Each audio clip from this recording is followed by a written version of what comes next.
김건희가 윤두창에게 필살 단어 이혼을 말했다는 썰이 나왔습니다. 그리고 윤석열이 관저에서 쫓겨났다는 말도 있습니다. 요즘 사장 남천동으로 한창 주가가 높은 임경빈 작가의 폭로가 나왔습니다.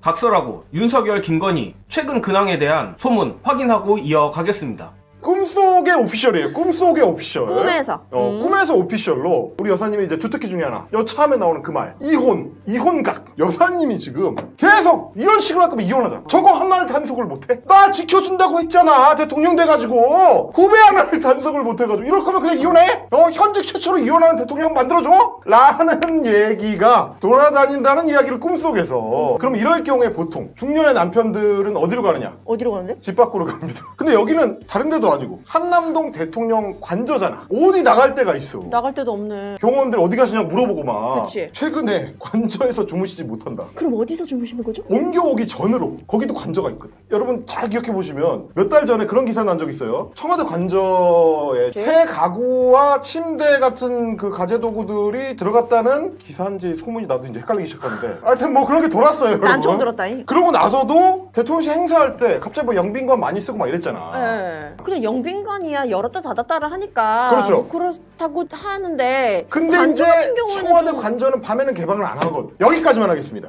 여전히 현재 윤한 갈등이 짜고 치는 고스톱에 약속 대련이란 여론이 많습니다. 물론 가능성이 없는 건 아니지만 약속 대련이라 부르기엔 김건희 성역화만 확인하며 윤석열, 한동훈, 김건희 모두에게 아무런 이득이 없는 상황입니다.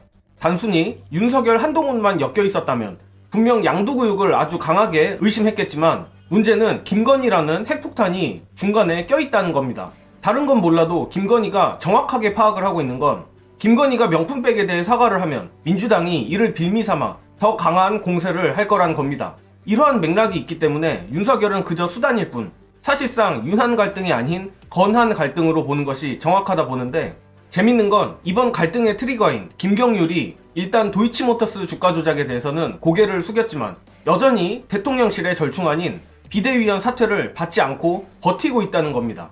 그리고 일이 커져 이번 일이 김경률 거취에만 국한된 것이 아니라 용산대 한동훈을 전면에 내세운 국힘 당권파의 대결로 번지고 있습니다. 관련하여 임경빈 작가의 분석 보시고 이어가겠습니다.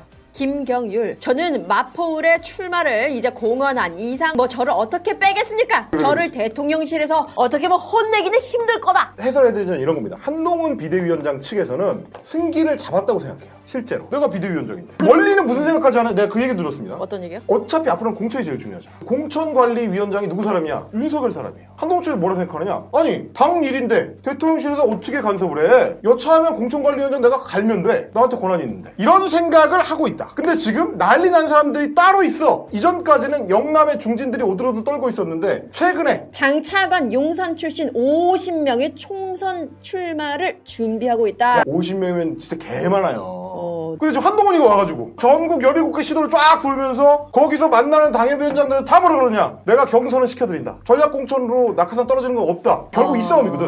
저 50명을 몇 개나 꽂아놓을 수 있느냐가 이번 공천의 핵심이잖아요. 그런데 중요한 건 짜고 치는 쇼던 아니던 이번 사태의 결말은 반드시 윤석열과 김건희의 승리로 끝나야 한다는 겁니다. 조중동의 바램처럼 용산을 들이받는 한동훈 모양새도 모양새지만 만약 한동훈의 힘이 실려 국힘 당권파가 조금이라도 경선에서 해볼 만한 상황이 되면 이준석 개혁신당으로 탈주하지 않을 겁니다. 그렇게 되면 이번 총선 영남권에서 개혁신당과 국민의힘이 서로 표를 갈라먹지 않게 되고 민주당도 영남권 선전을 기대하기 어렵게 됩니다. 더 나아가 쌍특검 재의결 통과도 요원하게 됩니다. 즉 어떻게든 한동훈이 이번 윤한 갈등에서 공천의 주도권을 잡지 못하길 바라야 하는 상황입니다. 아이러니하게도 현 시점에선 김건희를 응원해야 하는 상황인데 이 부분은 민주당이 어떻게 해볼 수 있는 부분은 아니죠. 하지만 간접적으로라도 영향을 줄 수 있는 건 김건희에 대한 공세 수위를 높여 용산이 용핵관 공천에 더 매달리게 만드는 겁니다. 김건희가 특검과 명품백에 대한 공포감을 느끼면 느낄수록 한동훈의 명줄은 짧아지고 국힘 내 당권파들이 개혁신당으로 탈주할 확률이 올라갑니다. 민주당이 더욱더 집요하게 김건희에 대한 공세를 이어가길 바라며 이번 영상은 여기까지 하겠습니다. 시청해주신 여러분 감사합니다.